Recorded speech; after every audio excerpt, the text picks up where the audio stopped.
What's up guys? Welcome back to my channel. Today I am going to show you how I made a Bubble Trouble game in Scratch. And yes, it's really fun and really easy. So, what did I did here? I choose a backdrop and a witch. Okay, so now let's code it. First, when click,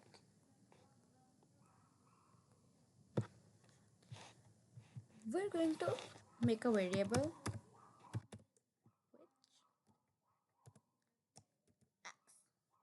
I will explain you this variable later. Okay, so let's set its position. Go to -25 and y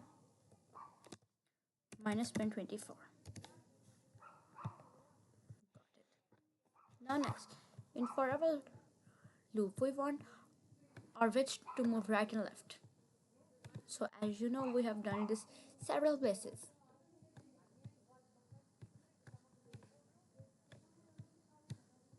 Right arrow, move 10 steps, and we're going to duplicate it and change it to left arrow -10 steps.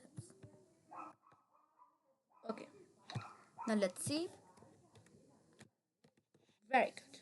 Now let's use our variable. First we're going to do set which x to -5. Okay, and change which x by 10 because we moved move 10 steps. So and here we're going to do it change x to -10. Okay, so what is the meaning of which x block? So basically which x stores the x position of the which. X position means left and right position on the screen. I made this variable because I want to always check where the which is. So now as you can see we have the position x position where is which. Okay, good. Now what did I did in this code? First, when the green flag is clicked, I reset everything. I set the which x to -5. After that, I place the which at the start position at the bottom of the screen using to go to x and y block. Then I create the variable called which x, and next I use a forever loop so the which can move all the time during the game. And if the right key is pressed, the which moves right, and I increase which x. If the left arrow key is pressed, the which moves left, and I decrease which. Okay, now let's add ball. Here we go. Going to set its size to 60. Okay, and we're going to add one green flag clicked. In forever loop, we want this ball to fall down. So as we did in Catch the Apple game, change y by -2. We're doing it by -2 because we want it slow. Okay, we're going to operators, take this block, and y position is equal to, instead of equal we're going to grab this block. Okay, -70, then it will go to random position and set y to 180. Good. Now you can see that the ball is falling. Now next, if the ball touches the witch, so here in this game we are going to do that. If the ball touches the witch, the game stops.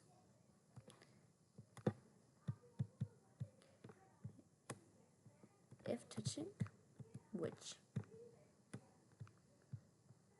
then stop all. And now I'm going to make a variable count.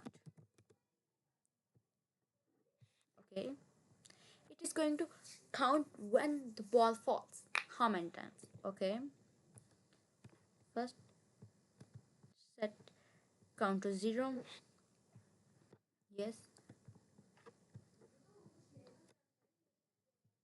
change count by 1. Okay, now we're going to add a twist. If the count is equal to 0, the game stops. Equal to 3, the game stops. Now we also want when the game stops, the game over should come. So we're going to add text here. Game over in red color. And like this.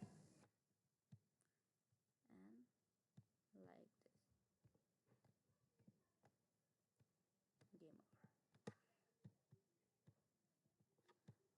So when the game starts, we want our backdrop without game over, so worse. And when it touches the witch, it changes to game over, and also goes for when the count is 3. Good. Now let's see. Good. Okay.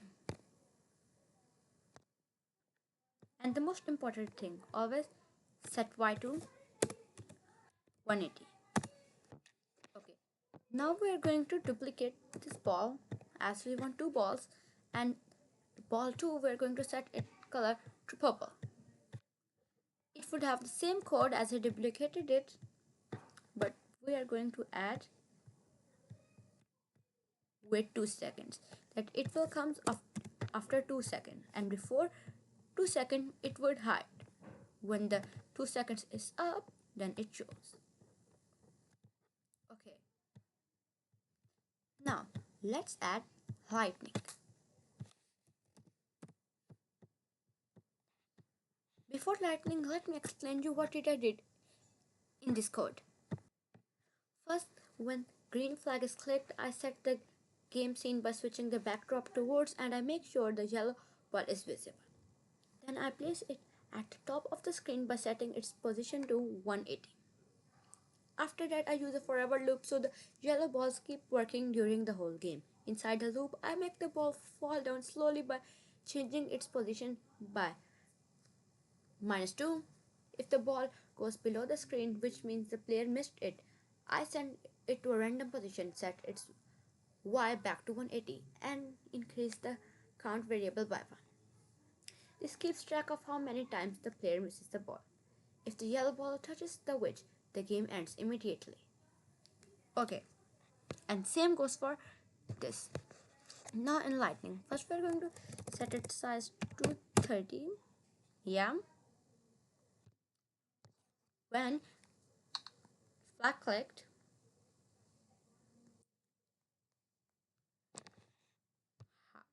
height, forever loop, we're going to add go to which x means wherever is which, go there, and minus 99. From here we want if we press space key, then show, because before we did hide, show, it's going to guide to which x, and y to 200, and then it will hide. Let's see, does it works?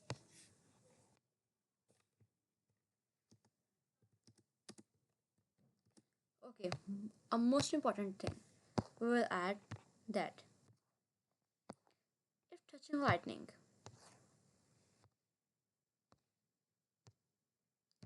go to random position, set y to 180, and we're going to duplicate it. No, we're not going to duplicate it. We're going to just trash this one. Okay, we're going to copy it and paste it in here.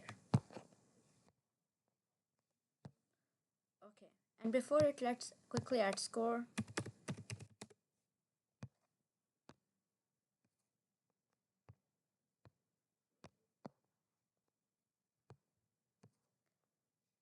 Change score by 1, and here as well change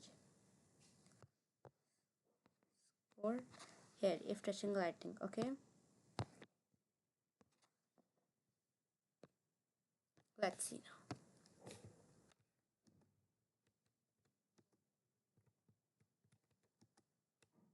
Such an amazing game. I loved it a lot. And there you have it, your game. Let's see the count 1. Our count is 2, and when the count is 3, game over. Perfect. Here you have it, your game. I hope you enjoyed, learned how to make this Bubble Trouble game in Scratch. If this video helped you, make sure to like, share and subscribe to my channel for more Scratch gaming tutorials. Goodbye. Happy coding.